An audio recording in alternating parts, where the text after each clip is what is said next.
ರೈತರಿಗೆ ಹಾಗೂ ಜಾನುವಾರುಗಳಿಗೆ ಉಂಟಾಗಿದ್ದ ತೀವ್ರ ಕುಡಿಯುವ ನೀರಿನ ಸಮಸ್ಯೆಯನ್ನು ಪರಿಹರಿಸುವ ಉದ್ದೇಶದಿಂದ ಬೋರನಕಣಿವೆ ಜಲಾಶಯದಿಂದ ಸಣ್ಣ ನೀರಾವರಿ ಇಲಾಖೆಯ ವತಿಯಿಂದ 20 ಎಂಸಿಎಫ್ಟಿವರೆಗೆ ನೀರನ್ನು ಬಿಡುಗಡೆ ಮಾಡಲು ಆದೇಶಿಸಲಾಗಿತ್ತು.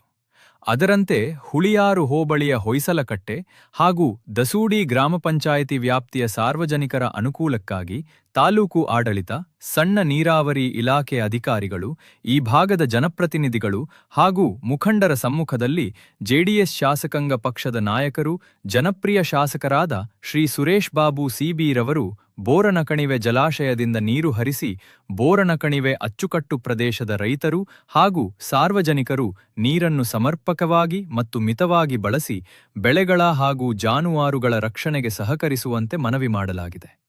ಈ ಸಂದರ್ಭದಲ್ಲಿ ಕಂದಾಯ ಇಲಾಖೆ ಅಧಿಕಾರಿಗಳು, ಸಣ್ಣ ನೀರಾವರಿ ಇಲಾಖೆ ಅಧಿಕಾರಿಗಳು, ಪಂಚಾಯಿತಿ ಅಭಿವೃದ್ಧಿ ಅಧಿಕಾರಿಗಳು, ಈ ಭಾಗದ ರೈತರು, ಜನಪ್ರತಿನಿಧಿಗಳು, ಮುಖಂಡರು ಹಾಗೂ ಆತ್ಮೀಯರು ಉಪಸ್ಥಿತರಿದ್ದರು. ಹುಳಿಯಾರು ಹೋಬಳಿನಲ್ಲಿ ದಸೂಡಿ ಭಾಗ, ದಪ್ಪಕುಂಟೆ ಭಾಗ ಮತ್ತು ಈ ಬೋರನಕಣಿವೆ ಅಚ್ಚುಕಟ್ಟುದಾರರ ಪ್ರದೇಶದಲ್ಲಿ ಏನು ಇವತ್ತಿನ ಒಂದು ತಾಪಮಾನ ನಾವೆಲ್ಲ ನೋಡಿದ್ರೆ ನಾವು ಕೂಡ ಯಾವ ರೀತಿ ನಮ್ಮ ಆರೋಗ್ಯವನ್ನು ಕಾಪಾಡ್ಕೊಳ್ಳೋದು ಒಂದು ಕಡೆ, ಜೊತೆಯಲ್ಲಿ ಏನು ಜಾನುವಾರುಗಳು ಮತ್ತು ಗಿಡ ಮರಗಳನ್ನ ಉಳಿಸ್ಕೊಳ್ಳೋದು ಮತ್ತೊಂದು ಕಡೆ ಒಂದು ಸವಾಲಾಗಿ ರೈತರು ಆತಂಕದಲ್ಲಿರ್ತಕ್ಕಂಥ ಸಂದರ್ಭದಲ್ಲಿ ಹಲವಾರು ದಿವಸಗಳಿಂದ ಏನು ರೈತರ ಬೇಡಿಕೆ ಇತ್ತು.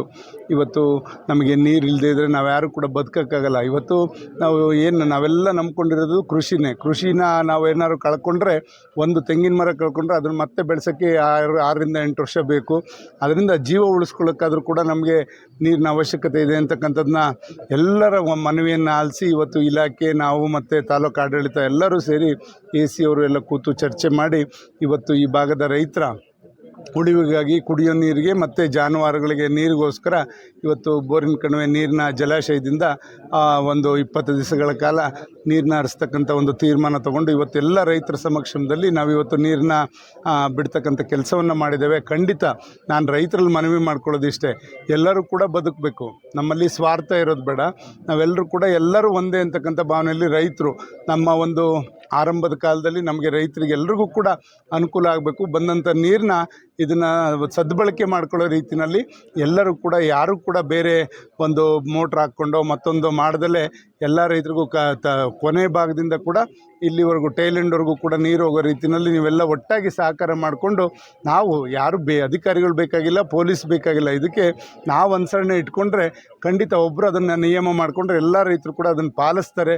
ಆ ನಿಟ್ಟಿನಲ್ಲಿ ನೀವೆಲ್ಲರೂ ಕೂಡ ಈ ನೀರನ್ನ ಸದ್ಬಳಕೆ ಮಾಡಿಕೊಂಡು ನಿಮ್ಮ ಒಂದು ಜಾನುವಾರುಗಳು ಮತ್ತು ಕುಡಿಯೋ ನೀರಿನ ವ್ಯವಸ್ಥೆ ಮತ್ತು ನಿಮ್ಮ ಒಂದು ಆಬದ್ದನ್ನು ಮಾಡ್ಕೊಳ್ಳಿ ಅಂತಕ್ಕಂಥದ್ದನ್ನ ನಾನು ಈ ಸಂದರ್ಭದಲ್ಲಿ ಹೇಳ್ತಾ, ಎಲ್ಲರೂ ಕೂಡ ಹರ್ಷವಾಗಿ ನೀರನ್ನ ಹರಿಸ್ತಕ್ಕಂಥದ್ದಕ್ಕೆ ಎಲ್ಲರೂ ಕೂಡ ಕೈ ಜೋಡಿಸಿದ್ದಾರೆ. ಇಲ್ಲಿ ಅವರೆಲ್ಲರಿಗೂ ಕೂಡ ರೈತರಿಗೆ ಧನ್ಯವಾದ ಹೇಳ್ತಾ ನನ್ನ ಮಾತು ಮುಗಿಸ್ತೀನಿ.